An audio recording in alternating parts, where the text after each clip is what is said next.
छोटे से ब्रेक के बाद एक बार फिर आपका स्वागत है न्यूज 24/7 तक।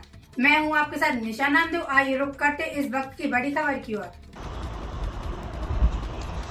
भोपाल में कुणाल चौधरी का बयान। कांग्रेस के पूर्व विधायक कुणाल चौधरी का कहना है कि मध्य प्रदेश में लाडली बहनाव ने बीजेपी को नकार दिया है। कुणाल ने आंकड़ों का हवाला देते हुए बताया कि 2019 में हुई वोटिंग प्रतिशत के मुकाबले 2024 में महिलाओं ने कम वोट देकर साबित कर दिया है कि वह बीजेपी की झूठी घोषणाओं और वादों पर भरोसा नहीं करती है।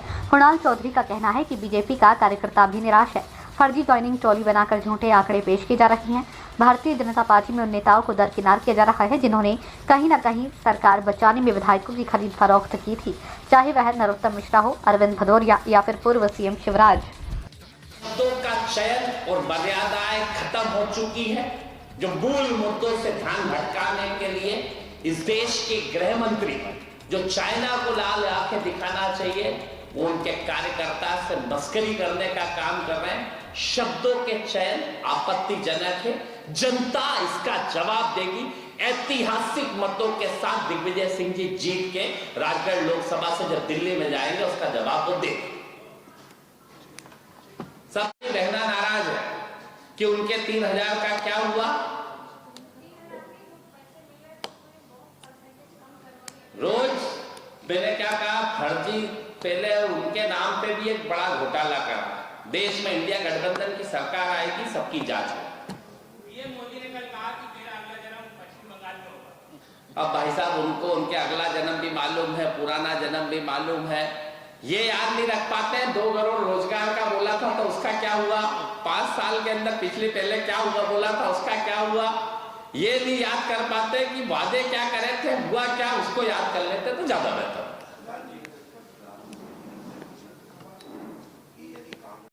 अभी वहां पे भी बैतूल भी गए थे, कमलनाथ जी अभी हरदा भी गए थे, कमलनाथ जी उससे पहले बालाघाट भी गए थे, होशंगाबाद भी गए थे।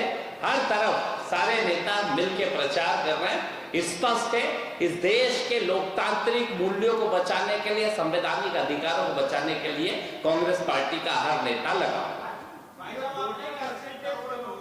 जी।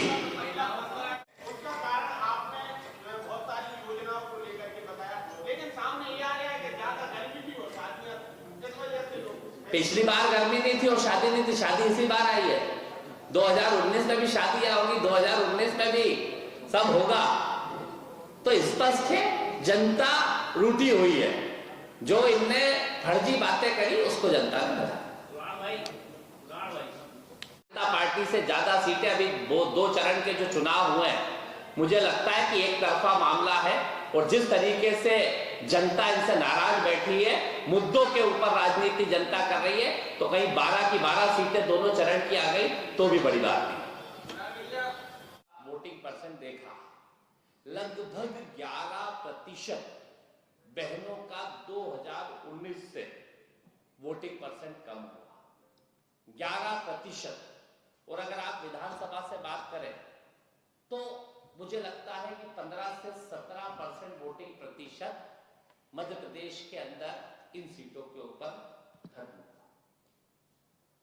डर का वातावरण इनके वरिष्ठ नेता बनाने लगे।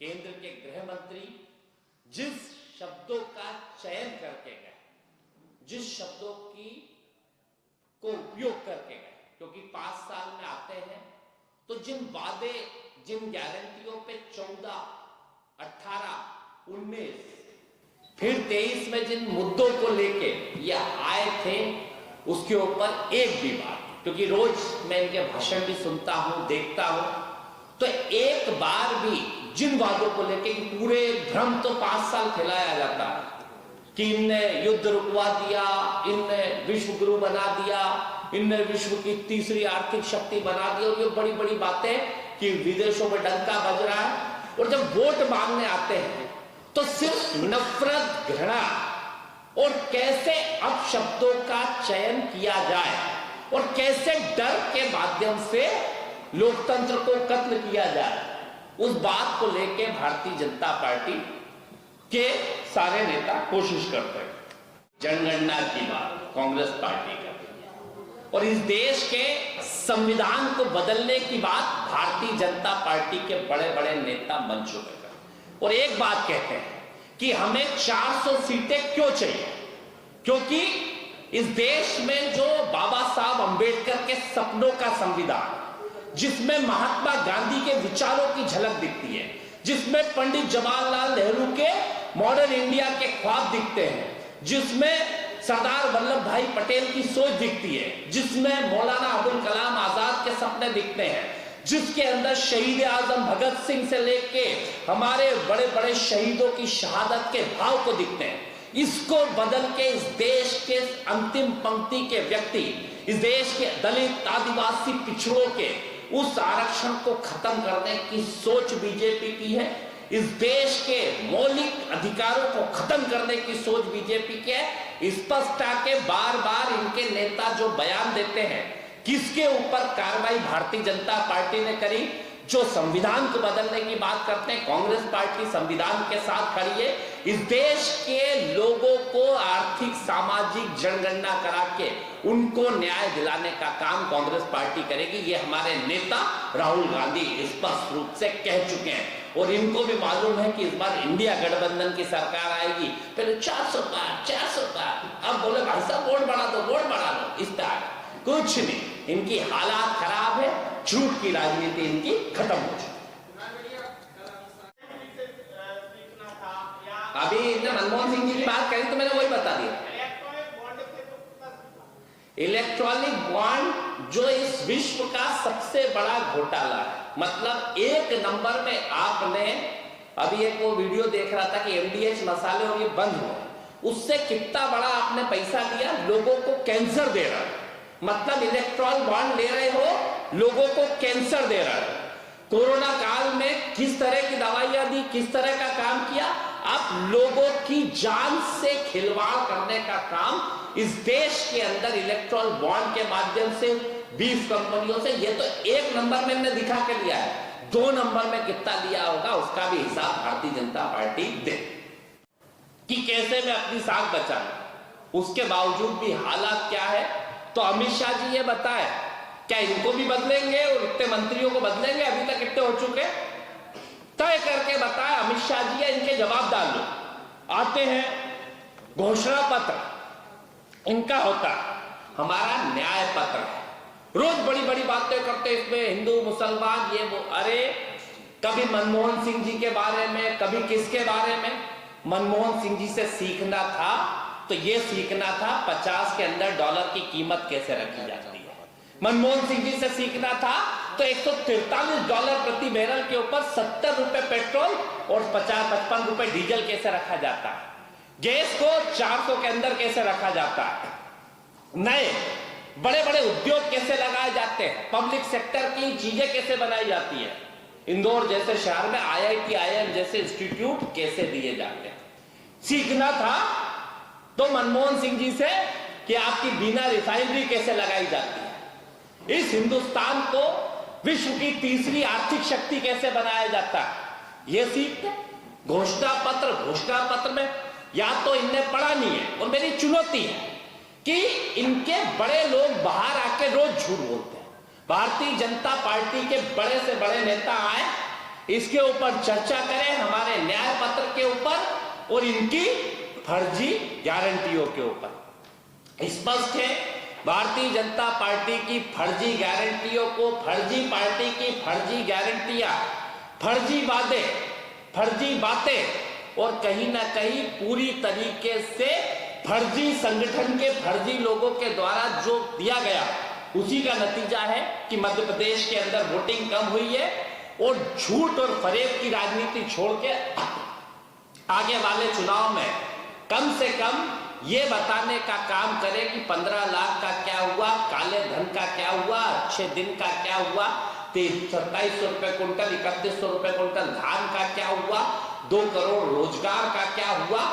और इधर उधर की बातें कहा जाता है ना, तू इधर उधर की बात ना कर, ये बता इन वादों का क्या हुआ। और जनता की जब आंधी आती है, तूफान आता है, तो इंडिया शाइनिंग भी ध्वस्त हुआ था, इस बार फर्जी गारंटियां भी ध्वस्त होगी।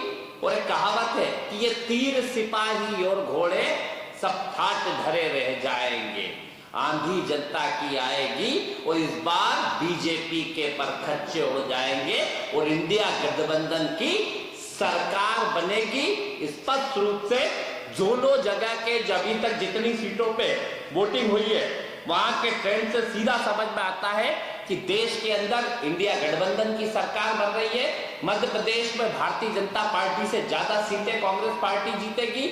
महिलाएं इनसे निराश है, नाराज है और जिस तरीके से वोटिंग परसेंट कम हुआ है, इनके फर्जी आंकड़ों के द्वारा जो फर्जी बातें कही थी उसके खिलाफ लोगों के अंदर निराशा है। अब धमकी पे आ गए।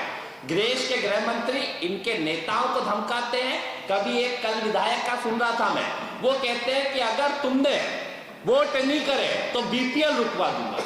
बीपीएल 80 करोड़ परिवारों को ये राशन की बात करते हैं और कहते हैं कि सबसे बड़ी हमारी उपलब्धि है कि 80 करोड़ लोगों को हमने राशन देने का काम करा और इनके नेता कहते हैं कि हम बीपीएल में से नाम कटवा देंगे।